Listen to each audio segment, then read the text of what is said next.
నమస్కారం, సుఖీబావుకు స్వాగతం.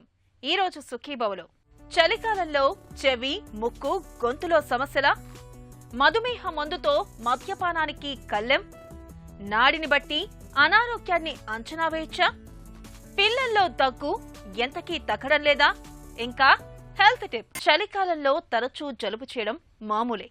ఇక చాలా సందర్భాల్లో జలుబుకు దగ్గు కూడా తోడవుతూ ఉంటుంది. జలుబు, దగ్గుతో పాటు ఈ సీజన్లో గొంతు నొప్పి, చెవిపోటు సమస్యలు కూడా అడపాదడపా వేధిస్తూనే ఉంటాయి. శీతాకాలంలో చల్లటి వాతావరణం, పొడిగాలులు మూలంగా చెవులు, ముక్కు, గొంతుకు సమస్యల తాకిడి సహజంగానే ఎక్కువగా ఉంటుందని చెబుతారు డాక్టర్లు. చలికాలంలో ఈఎన్టీ సమస్యలను అధిగమించేందుకు ఏం చెయ్యాలో, ఎలాంటి జాగ్రత్తలు తీసుకోవాలో ఇప్పుడు తెలుసుకుందాం. చలికాలంలో వాతావరణంలో వచ్చిన మార్పులు మనందరినీ బాగా ఇబ్బంది పెడుతుంటాయి. తరచూ ఏదో ఒక అనారోగ్యం పలకరిస్తూ ఉంటుంది. చీటికి మాటికి జలుబు చేస్తుంటుంది. సైనస్ బాధలు కూడా పెరుగుతుంటాయి. ఇక తరచుగా గొంతు బొంగురుపోతూ ఉంటుంది. ఇలాంటప్పుడు గొంతులో గరగరగా ఉండి ఒకటే అసౌకర్యంగా ఉంటుంది.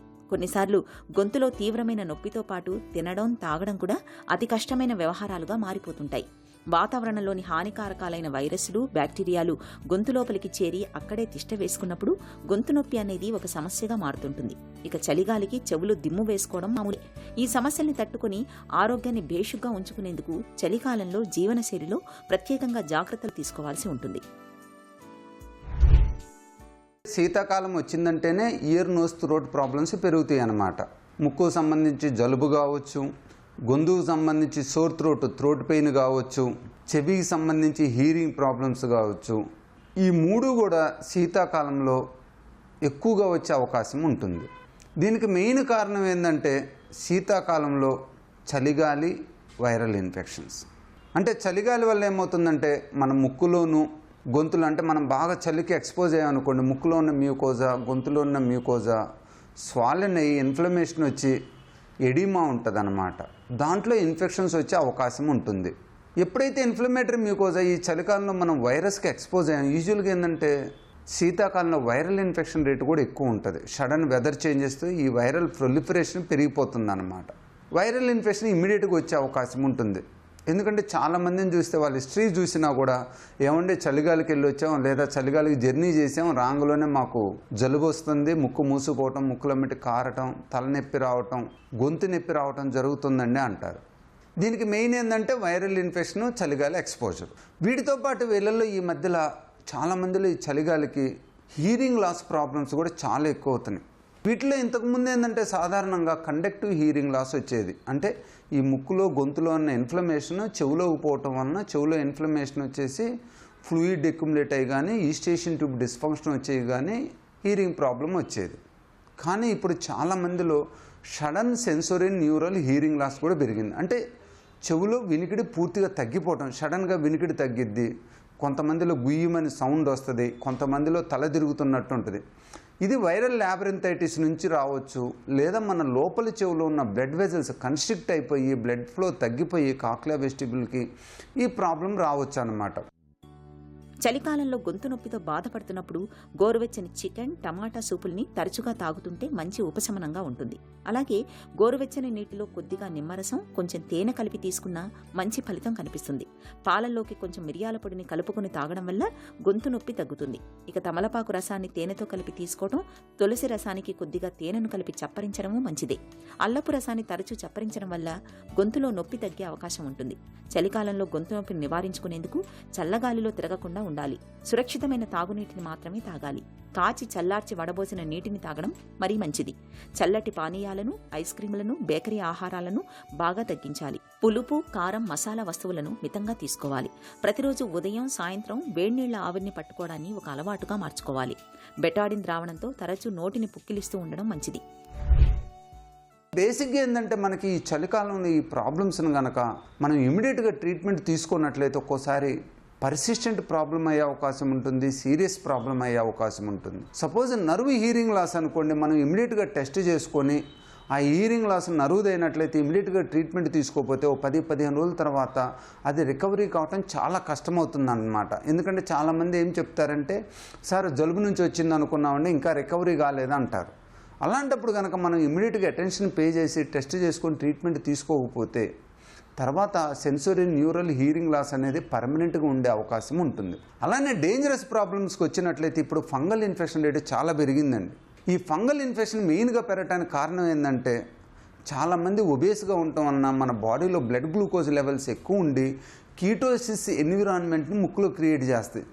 సపోజ్ ఆ కీటోసిస్ ఎన్విరాన్మెంట్లో ఇన్ఫ్లమేషన్ వచ్చినప్పుడు అక్కడ ఉన్న నార్మల్ ఫంగస్ కూడా ప్యాథోజెనిక్ ఫంగస్ అయిపోయి ఫంగల్ సైనసైటిస్ వస్తారనమాట. ఈ మధ్యలో చాలామందిలో బయాప్సీ తీసినా కూడా యాస్పర్జిల్లస్, మ్యూకార్మైకోసిస్, కొంతమంది సింపుల్ సైనసైటిస్ ఆపరేషన్ చేస్తే వాళ్ళు అది టెస్ట్కి పంపిస్తే ఫంగల్ సైనసైటిస్ వస్తుందన్నమాట. సో బేసిక్గా ఏంటంటే ఈ ఒబేసిటీ ఉండటం వలన, ముక్కులో ఆల్రెడీ ఇన్ఫ్లమేషన్ ఉండటం వలన, ఈ వైరల్ ఇన్ఫెక్షన్ కూడా ప్యాథోజెనిక్ ఆర్గానిజమ్స్ పెథాలజీ ఎక్కువగా ఉండటం వలన ఈ డేంజరస్ ఫంగల్ ఇన్ఫెక్షన్స్ వచ్చే అవకాశం ఉంటుందన్నమాట. సో ఎవరికైనా కూడా ఈ జలుబు చేసి తగ్గకపోయినా, తలనొప్పి ఎక్కువ వస్తున్నా, బోన్ పెయిన్ ఎక్కువ వస్తున్నా ఇమీడియట్గా డాక్టర్ గారిని సంప్రదించి ఎండోస్కోపీ, సిటీ స్కాన్ చేసుకొని ప్రాబ్లం ఎంత ఉందో తెలుసుకొని దానికి పూర్తిగా మందుల ద్వారా కానీ, మందులతో తగ్గనట్లయితే సర్జరీ ద్వారా కానీ మనం నయం చేసుకోవాలి. మిగతా సీజన్లతో పోలిస్తే చలికాలంలో సైనస్ బాధలు కాస్తంత తీవ్రంగానే ఉంటాయి. చల్లదనం, శీతగాలి మూలంగా సైనసైటిస్ తీవ్రంగా మారుతుంటుంది. ఈ నేపథ్యంలో కొన్ని ప్రత్యేక జాగ్రత్తలు తీసుకోవడం ద్వారా చలికాలంలో సైనసైటిస్ను చక్కగా అదుపులో ఉంచుకోవచ్చు. ఈ సీజన్లో ముక్కును తరచూ గోరువెచ్చని నీటితో శుభ్రం చేసుకుంటూ ఉండాలి. యోగ నిపుణుల సాయంతో జలనీతి ప్రక్రియను సాధన చేయడం మరీ మంచిది. ప్రతిరోజు ఉదయం, సాయంత్రం వేళల్లో వేడి నీటి ఆవిరిని పట్టుకోవడం ఒక అలవాటుగా మార్చుకోవాలి. ఎలర్జీలను తెచ్చిపెట్టే దుమ్ము, ధూళికి, ఇతర కాలుష్య కారకాలకు దూరంగా ఉండాలి. చల్లటి పదార్థాలు తీసుకోకూడదు. చల్లని గాలి తగలకుండా చెవిలో దూది పెట్టుకోవాలి. రోజువారీ ఆహారంలో ఉల్లి, వెల్లుల్లి మోతాదు ఎక్కువగా ఉండేలా చూసుకోవాలి. ఈ జాగ్రత్తలు శీతాకాలంలో సైనస్ బాధలను చాలా వరకు తగ్గిస్తాయి. మెయిన్గా ఏంటంటే మనం ఈ శీతాకాలంలో పొద్దున, సాయంత్రం కొంచెం వేడి నీళ్ళని ఆవిరి పట్టుకుంటా కొంచెం ఎండ వచ్చినప్పుడు ఎక్సర్సైజ్ చేయాలి. చాలామంది ఏం చేస్తారంటే చలిగాలికి వాకింగ్కి వెళ్తుంటారు. చలిగాలికి వాకింగ్కి వెళ్ళటం వలన ఇప్పుడు వైరల్ ఇన్ఫెక్షన్ రేట్ ఎక్కువ ఉంటుంది. ఇప్పుడు అర్బన్ ఏరియాస్లో పొల్యూషన్ కూడా ఎక్కువ ఉండటం వలన మన ముక్కులోను, గొంతులోను ఇన్ఫ్లమేషన్ వచ్చి వైరల్, బ్యాక్టీరియల్ ఇన్ఫెక్షన్స్ వచ్చే అవకాశం చాలా ఎక్కువ ఉంటుందన్నమాట.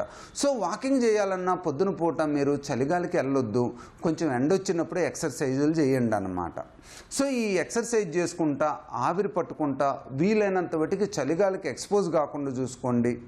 అలానే వైరల్ ఇన్ఫెక్షన్స్ ఎవరికైనా సివియర్ ఫీవర్ ఉన్నా కూడా వాళ్ళ నుంచి కొంచెం దూరంగా ఉండండి. అదే ఇంట్లో మెంబర్స్ అయితే మాస్కులు పెట్టుకొని కొంచెం జాగ్రత్తగా ఉండండి. సో ఈ ఫిజికల్ యాక్టివిటీ, ఆవిరి పట్టుకోవడం చాలా హెల్ప్ చేస్తారన్నమాట ఈ శీతాకాలంలో మనకి ప్రాబ్లమ్స్ రాకుండా చూసుకోవటానికి. అలానే జర్నీ చేస్తున్నట్లయితే ఎవరికైనా ఎలర్జీ ప్రాబ్లం ఉన్నట్లయితే ఆ జర్నీ చేసే ముందే మనం ఒకటి కనుక యాంటీ ఎలర్జీ ట్యాబ్లెట్ తీసుకున్నట్లయితే దాని ఎఫెక్ట్ కూడా చాలా తక్కువ ఉంటుంది. సో ఎలర్జీని తగ్గించినట్లయితే ఆ చలిగాలికి ఎక్స్పోజ్ అయినప్పుడు కూడా మనకి సివియర్ ప్రాబ్లం రాకుండా ఉంటుంది అన్నమాట. చలికాలంలో చెవులు, ముక్కు, గొంతులో సమస్యలు తలెత్తకుండా ఉండేందుకు జీవనశైలిలో ప్రత్యేకంగా జాగ్రత్తలు తీసుకోవాలి. ఈ సీజన్ ముగిసే వరకు చలిగాలికి ఎక్కువగా తిరగకపోవడమే మంచిది. బయటకు వెళ్లాల్సి వచ్చినప్పుడు నిండుగా దుస్తులు ధరించాలి. స్వెట్టర్ల వంటివి వేసుకోవాలి. చెవులకు మఫ్లర్లను ధరించాలి. జలుబు, దగ్గు వంటి బాధలు దరిచేరకుండా ఉండేందుకు నిత్యం వేడి నీటి ఆవిరిని పట్టుకుంటూ ఉండాలి. పాలలో కాస్త మిరియాల పొడిని కలుపుకొని తాగడం వల్ల దగ్గు, గొంతు నొప్పి వంటి సమస్యలు రాకుండా ఉంటాయి. చలికాలంలో దాహం వేసినా వేయకున్నా తరచుగా నీళ్లు తాగుతుండాలి. ఎందుకంటే శరీరంలో నీటి శాతం తగ్గితే జీర్ణక్రియ మందగిస్తుంది. ఒంట్లో జీవక్రియల రేటు తగ్గిపోతుంది. ఆహారాన్ని ఎప్పుడూ వేడివేడిగా, తాజాగా తీసుకోవాలి. ఈ జాగ్రత్తలు మన ఆరోగ్యాన్ని చక్కగా ఉంచుతాయి. హెల్త్ న్యూస్ మీకోసం. మద్యం మత్తుగా, గమ్మత్తుగా మనల్ని చిత్తు చేస్తుంది. మనలో కొందరు పీకల దాకా తప్పతాగి ఒళ్ళు తెలియని స్థితిలోకి జారిపోతూ ఉంటారు. ఇలాంటి వారికి ఆరోగ్యం కూడా దెబ్బతింటూ ఉంటుంది. ఈ తరహా మందుబాబులకు కళ్ళెం వేయడానికి కొన్ని రకాల మధుమేహ మందులు ఉపయోగపడతాయని తాజా పరిశోధనలో వెల్లడైంది. బ్రిటన్లోని నాటింగ్హామ్ విశ్వవిద్యాలయానికి చెందిన శాస్త్రవేత్తలు ఈ పరిశోధన చేశారు. ఇందులో భాగంగా వీరు GLP-1 రిసెప్టర్ అగోనిట్స్ తరగతికి చెందిన మందులపై దృష్టి సారించారు. వాటిని వాడాక సంబంధిత వ్యక్తుల మద్యపాన అలవాట్లలో వచ్చిన మార్పులపై గతంలో జరిగిన అధ్యయన వివరాలను విశ్లేషించారు. మద్యపానాన్ని తగ్గించడానికి ఈ తరహా ఔషధాలను వాడొచ్చా అన్నది పరిశీలించారు. మద్యపానంతో ముడిపడ్డ ఆరోగ్య సమస్యలపై వీటి ప్రభావం, మద్యపానానికి పురిగొల్పే సంకేతాలకు మెదడు స్పందించే తీరు వంటి వాటిని కూడా వారు విశ్లేషించారు. GLP-1 RAS మందుల వల్ల మద్యపాన వినియోగం తగ్గుతున్నట్లు ఒక పరిశోధనలో తేలింది. ముఖ్యంగా శరీర ఎత్తు, బరువుల నిష్పత్తి సూచి 30కి పైగా ఉన్న వారిలో ఈ ప్రభావం ఎక్కువగా కనిపించింది. ఈ ఔషధం మెదడులోని ప్రోత్సాహకానికి సంబంధించిన భాగాన్ని లక్ష్యంగా చేసుకోవడమే ఇందుకు కారణమై ఉండొచ్చని పరిశోధకులు పేర్కొంటున్నారు. అలాగే ఈ మందు తీసుకున్న మద్యపాన ప్రియుల్లో మద్యంతో వచ్చే అనారోగ్య సమస్యలు కూడా తక్కువేనని వెల్లడైంది. GLP-1 RAS తరగతికి చెందిన డులాగ్లుటైడ్ అనే మందును తీసుకోవడం వల్ల మద్యం మోతాదును తగ్గించుకునే అవకాశం 29% వరకు ఉందని మరో పరిశీలనలో తేలింది. మితిమీరిన మద్యపానం అలవాటుకు సమర్థ చికిత్సను అందుబాటులోకి తీసుకురావడానికి ఈ పరిశోధన మార్గం సుగమం చేస్తుందని శాస్త్రవేత్తలు వివరిస్తున్నారు. అనారోగ్యంతో ఆసుపత్రికి వెళ్లినప్పుడు ఇవాళ డాక్టర్లు అనేక రకాల పరీక్షల్ని రాస్తున్నారు. వాటి ఫలితాల్ని బట్టే జబ్బుల్ని, అనారోగ్యాన్ని అంచనా వేస్తున్నారు. పాతకాలపు రోజుల్లో అయితే డాక్టర్లు ముందుగా మణికట్టు దగ్గర వేలతో నొక్కి పట్టుకుని నాడి వేగాన్ని పరిశీలించేవారు. నాడి కొట్టుకునే తీరుతెన్నుల్ని అంచనా వేయడం ద్వారా చాలా వరకు జబ్బుల ఆనుపానుల్ని చక్కగా అంచనా వేసేవారు. ఇప్పుడు కూడా విశ్రాంత స్థితిలో కూర్చొని మనంతట మనమే నాడి వేగాన్ని పరిశీలించుకోవడం ద్వారా కొన్ని రకాల జబ్బుల్ని అంచనా వేయచ్చని చెబుతారు నిపుణులు. నాడిని బట్టి అనారోగ్యాన్ని ఎలా తెలుసుకోవచ్చో ఇప్పుడు తెలుసుకుందాం. మన గుండె సాధారణంగా నిమిషానికి 72 సార్లు కొట్టుకుంటుంది. అయితే ఈ వేగం మనందరిలో ఒకే రకంగా ఉండదు. ఒక్కొక్కరిలో ఒక్కో రకంగా ఉంటుంది. వయసు పెరుగుతున్న కొద్దీ గుండె వేగంలో మార్పులొస్తాయి. మణికట్టు, మోచేయి, మెడ, పాదంపైన మనం నాడీ వేగాన్ని స్పష్టంగా గుర్తించవచ్చు. ఈ భాగాల్లో వేలిని పెట్టి 60 సెకండ్లలో నాడి ఎన్నిసార్లు కొట్టుకుంటుందో లెక్కిస్తే గుండె వేగం తెలుస్తుంది. విశ్రాంతి సమయంలో మన శరీరానికి రక్త సరఫరా అంతగా అవసరం ఉండదు. కాబట్టి గుండె కొట్టుకునే వేగం కూడా తగ్గుతుంది. ఎలాంటి జబ్బులు లేని పెద్దవారిలో విశ్రాంతి తీసుకుంటున్న సమయంలో గుండె 60 నుండి 100 సార్లు కొట్టుకుంటుంది. తీవ్రంగా శారీరక శ్రమ, వ్యాయామం చేసేవారికి, క్రీడాకారుల్లో గుండె కండరం బలంగా ఉండడం వల్ల విశ్రాంతి సమయంలో ఈ నాడీ వేగం 60 కన్నా తక్కువగా ఉండొచ్చు. అయితే రక్తపోటును తగ్గించే బీటా బ్లాకర్ మందులు, గుండె లయను సరిచేసే మందులు వాడుతున్నప్పుడు గుండె వేగంపై ఓ కన్నేసి ఉంచడం మంచిది. ఇలాంటి వారిలో ఏవైనా తేడాలు కనిపిస్తే మందుల మోతాదు మార్చటమో, వేరే మందులకు మారటమో చేయాల్సి ఉంటుంది. గుండె వేగం చాలా తక్కువగా ఉన్నా, తరచుగా గుండె వేగం పెరుగుతున్నా, ముఖ్యంగా బలహీనత, తలతిప్పు, వణుకు వంటివి ఉంటే వెంటనే డాక్టర్కి చూపించుకోవటం మంచిది. ఏవైనా సమస్యలుంటే ముందుగానే జాగ్రత్త పడే అవకాశం ఉంటుంది. దగ్గు మన ఒంట్లోని అనారోగ్యానికి ఒక థర్మామీటర్ లాంటిది.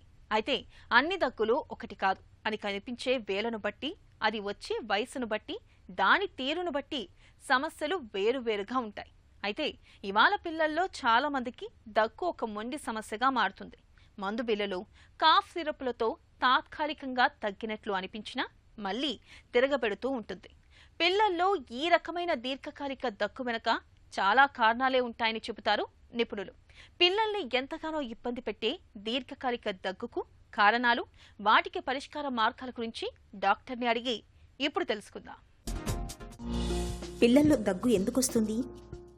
దగ్గు అన్నది మనకి ఏంటంటే ఒక న్యాచురల్ ప్రొటెక్టివ్ రెస్పాన్స్ లాంటిది. లెట్స్ సే మన బాడీ, మన లంగ్స్ ఆర్ మన ఎయిర్వేస్ ఏదైనా స్టిమ్యులస్కి ఎక్స్పోజ్ అయితే, for example physical stimulus, chemical stimulus, infection, allergy పరంగా దేనికైనా మనం ఎక్స్పోజ్ అయితే మనకి కాఫ్ ఒకటి క్రియేట్ అవుతుంది. కాఫ్ ఏంటంటే మనకి ఒక కాఫ్ రిసెప్టర్స్ అని ఉంటాయి మన ముక్కులో, లంగ్స్లో. ఇవి స్టిమ్యులేట్ అయ్యి ఏమవుతుందంటే ఫిజికల్గా మనం ఆ దగ్గు అనేది వస్తుందన్నమాట. So it is a natural response to stimulus which is not natural. అది దగ్గు అంటే. దీర్ఘకాలిక దగ్గు అంటే ఏంటి? సో దీర్ఘకాలిక దగ్గు అంటే మనకి క్రానిక్ కాఫ్ అంటాం దాన్ని. సో పిల్లల్లో ఏంటంటే ఒక డెఫినేషన్ ఉంటుంది, cough which is there for more than 4 weeks. ఎవరికైనా 4 వారాల కన్నా కాఫ్ ఎక్కువ ఉంటే దాన్ని క్రానిక్ కాఫ్ అంటాం. పెద్దవాళ్ళలో ఏంటంటే ఆ డెఫినేషన్ కొంచెం డిఫరెంట్గా ఉంటుంది. పెద్దవాళ్ళలో మోర్ దెన్ 3 months కాఫ్ని క్రానిక్ కాఫ్ అంటాం. దీనికి కారణాలు చాలా ఉంటాయి. ద కామన్ కాజ్ ఏంటంటే పిల్లలకి ఒక వైరల్ ఇన్ఫెక్షన్ వస్తుంది, ఆ తర్వాత కొంచెం కాఫ్ కొంచెం మిగిలిపోతుంది అనమాట. ఇది the most common cause of a chronic cough. Second ఏంటంటే మనకి పిల్లలకి ఎలర్జిక్ కాఫ్ అని ఉంటుంది, మన ఆస్మా టైప్ అంటాం కదా, అలాంటి కాఫ్స్ ఏమో second most common of cause for chronic cough అనమాట. థర్డ్ ఏంటంటే వీళ్ళకి ముక్కు దిబ్బడం వల్ల, లేకపోతే ఎలర్జిక్ రైనైటిస్ వల్ల, లేకపోతే టాన్సిల్స్ అడ్నాయిడ్స్ వల్ల కొంచెం పోస్ట్ నేసల్ డ్రిప్ అనే కాఫ్ ఒకటి ఉంటుంది. అది కూడా మనకి ఏంటంటే దాన్ని that can lead to chronic cough. ఇంకా కొంచెం ముందుకెళ్తే ద మోర్ వరింగ్ కండిషన్స్ ఏముంటాయంటే మనకి క్రానిక్ బ్రాంకైటిస్ అని, బ్రాంకియక్టిసిస్ అని కొన్ని ఉంటాయి. దాంట్లో ఏమవుతుందంటే లంగ్ కొంచెం డ్యామేజ్ అయ్యి ఆ మ్యూకస్ చేరుకుని ఆ కాఫ్ అలా అక్యుములేట్ అవుతూ ఉంటుందన్నమాట. అది one of the more serious conditions అని మనం చెప్పుకోవచ్చు. దెన్ దీంతో పాటు ఏంటంటే కొన్ని రేరర్ కండిషన్స్ ఉంటాయన్నమాట మనకి కాఫ్ రావడానికి. కొన్ని ఇమ్యూనిటీ పరంగా వచ్చే కండిషన్స్, ఇమ్యూనిటీ సరిగా లేక వచ్చే కండిషన్స్, ఇవి కూడా కొంచెం క్రానిక్ కాఫ్ అంటే ఈ దీర్ఘకాలపు కాఫ్ని కూడా కాజ్ చేయవచ్చు. సో మనం ఏంటంటే కొంచెం careful history taking, medical examination చేస్తే 90% ఆఫ్ ద టైం మనకు ఒక డయాగ్నోసిస్ వస్తుందన్నమాట క్రానిక్ కాఫ్. సో కరెక్ట్గా ఐడెంటిఫై చేసుకోవడం, ఇది సింపుల్ క్రానిక్ కాఫా లేకపోతే ఇంకొంచెం మనం ఏమైనా ఇన్వెస్టిగేట్ చేయాలా, ఇది మనం డిసైడ్ చేసుకోవచ్చు. దీర్ఘకాలిక దగ్గులో మళ్ళీ రకాలు ఉంటాయా? మనం ఈ దీర్ఘకాలిక కాఫ్ లేదా క్రానిక్ కాఫ్ని మనం 2 విధాలా డివైడ్ చేసుకోవచ్చు. అదేంటంటే ఒకటి డ్రై కాఫ్ అని, ఒకటి వెట్ కాఫ్ అంటాం అనమాట. డ్రై కాఫ్ ఏంటంటే మనకి ఎక్కువ ఇది మనం ఫ్లెమ్ అంటాం కదా, లేకపోతే తెమ్మడ అంటాం కదా, అది ప్రొడ్యూస్ అవ్వదు, కాఫ్ కొంచెం డ్రైగా ఉంటుందన్నమాట. ఈ వెట్ కాఫ్ అంటే ఏంటంటే కొంచెం బాగా ఏదో చెస్ట్లో ఏదో ఉన్నట్టుగా ఫ్లెమ్, స్ప్యూటమ్ అంటాం కదా, అది లోపల ఉన్నట్టుగా మనకి ఫీలింగ్ ఉంటుంది, వినిపిస్తుంది కూడా. సో మనం కొంచెం కేర్ఫుల్గా పరిశీలిస్తే, వింటే కేర్ఫుల్గా, దెన్ దాన్ని డ్రై కాఫ్, వెట్ కాఫ్ అని రికార్డ్ చేసుకోవచ్చు. పేరెంట్స్కి ఏమైనా డౌట్ ఉంటే ఈ మధ్యన మనకి ఫోన్స్ ఉన్నాయి, చక్కగా రికార్డ్ చేసుకొని డాక్టర్ కూడా చూపించుకోవచ్చు. సో కొంచెం మనం డిఫరెన్షియేట్ చేయడానికి. సో డ్రై అండ్ వెట్ కాఫ్ని మనం డిఫరెన్షియేట్ చేసుకోవడం చాలా ఇంపార్టెంట్. ఎందుకంటే దాని డయాగ్నోసిస్ ఈజ్ బేస్డ్ ఆన్ కొన్ని కండిషన్స్ అనమాట. డ్రై కాఫ్ కొన్ని కండిషన్స్లో ఎక్కువ ఉంటాయి, వెట్ కాఫ్ ఏమో కొన్ని కండిషన్స్లో ఎక్కువ ఉంటాయి. సో ఆ ఫస్ట్ డిఫరెన్సియేషన్ చాలా ఇంపార్టెంట్. పిల్లల్లో దీర్ఘకాలిక దగ్గు ప్రమాదమా, టీబీకి సంకేతంగా భావించవచ్చా? పిల్లల్లో దీర్ఘకాలిక కాఫ్ వన్స్ ఇన్ వైల్ కనిపిస్తూ ఉంటుంది. Not every situation is dangerous. So అన్నిటికీ మనం వరి అవ్వక్కర్లేదు. ఒకసారి మనం కేర్ఫుల్గా చూసుకొని ఒక డాక్టర్ని ఒకసారి మనం కన్సల్ట్ చేస్తే బాగుంటుంది.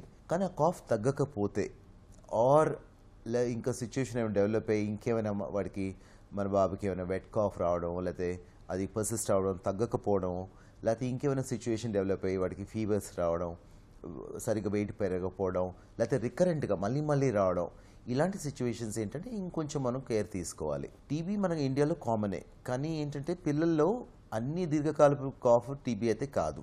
ఒకవేళ మనకి కాఫ్ తగ్గలేదు, లేకపోతే పిల్లవాడికి ఏమైనా జ్వరం ఉంది, లేకపోతే వెయిట్ లాస్ ఉంది, ఆర్ తగ్గట్లేదు అంటే మనం కొంచెం టీబీ సస్పెక్ట్ చేసుకుంటారు.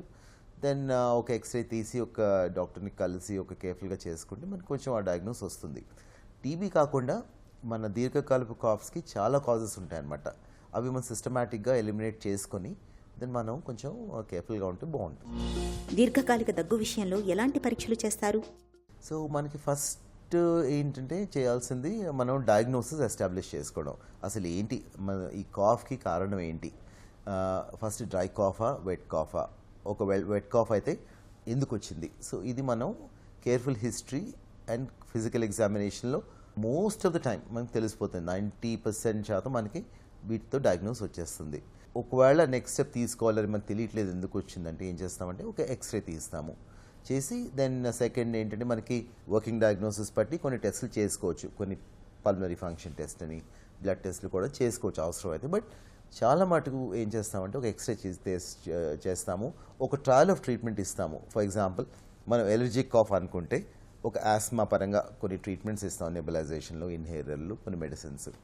ఒకవేళ ఇన్ఫెక్షన్ పరంగా అనిపిస్తే మనకి ఏంటంటే ఒక కోర్స్ ఆఫ్ యాంటీబయాటిక్స్ పెడతాం, అబ్జర్వ్ చేస్తాం. సో ఈ రెస్పాన్స్ టు ట్రీట్మెంట్ కూడా మనకి కొంచెం హెల్ప్ చేస్తుంది అనమాట. సో ఫిజికల్ ఎగ్జామినేషన్ చేసాము, ఒక ఎక్స్రే చేసాము, ట్రీట్మెంట్ ట్రై చేసాము, వీటికి కూడా మన రెస్పాన్స్ లేదంటే దెన్ ఇంకొన్ని టెస్ట్లు అవి చేసుకోవాలి. ఈ స్టేజ్ వచ్చేసరికి ఏంటంటే మీరు ఒక పీడియాట్రిక్ పల్మనాలజిస్ట్ని, ఒక స్పెషలిస్ట్ని కలిస్తే బాగుంటుంది.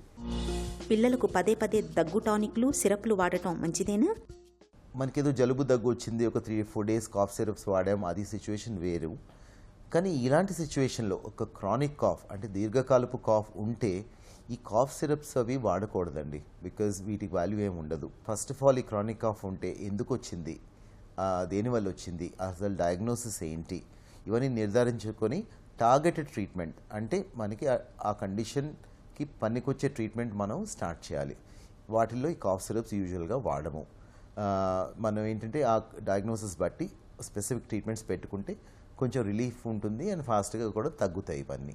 ఈ కాఫ్ సిరప్లో వాడితే ఏంటంటే మాస్క్ అయిపోతాయి సిమ్టమ్స్. మాస్క్ ఏమవుతుందంటే అలా ప్రొలాంగ్ అవుతాయి. సో ఈ సిచ్యువేషన్లో ఐ థింక్ మీ డాక్టర్ని కలిసి కొంచెం కేర్ఫుల్గా ప్రొసీడ్ అయితే బాగుంటుంది.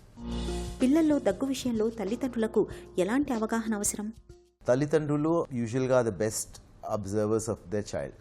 ఇదేంటంటే మనకి మన బాబుకో పాపకే కాఫ్ వచ్చింది అనుకోండి, మనం ఫస్ట్ నిర్ధారించుకోవాల్సింది ఏంటంటే ఇది ఏమైనా వైరల్ కాఫా, లేక సింపుల్ కాఫా, లేదా షార్ట్ డ్యూరేషన్ కాఫా అని కొంచెం చూసుకోవాలి. ఇది ప్రొలాంగ్డ్ కాఫ్ అయితే ఆర్ రిపీటెడ్ కాఫ్ అయితే లేదా మళ్ళీ వచ్చిందంటే కొంచెం కేర్ఫుల్గా మనం అబ్జర్వ్ చేసుకోవాలి. సెకండ్ సిచ్యువేషన్ ఏంటంటే కాఫ్తో పాటు ఇంకేమైనా సిమ్టమ్స్ ఉంటే, లేకపోతే ఫీవర్ ఉండడం, లేకపోతే వెయిట్ లాస్ అవ్వడం, లేకపోతే మనకి ఏంటంటే కొన్ని అదర్ ప్రాబ్లమ్స్ ఏమైనా స్టార్ట్ అవుతాయి, సరిగ్గా పడుకోకపోవడం, ఆయాసపడడం, లేకపోతే ఇలాంటి సిచ్యువేషన్స్ ఉన్నప్పుడు ఏంటంటే పేరెంట్స్ కొంచెం కేర్ఫుల్గా అబ్జర్వ్ చేసి డాక్టర్ సలహా తీసుకోవడం చాలా మంచిది అండ్ చాలా ఇంపార్టెంట్ కూడా. గొంతులో ఒకటే నసపెడుతూ పిల్లల్ని వేధించే దీర్ఘకాలిక దగ్గుకు మూల కారణాన్ని గుర్తించి చికిత్స చేయడం చాలా కీలకం. 4 వారాలకి మించి దగ్గు వేధిస్తున్నప్పుడు ఆలస్యం చేయకుండా వెంటనే డాక్టర్ దగ్గరికి తీసుకెళ్లాలి.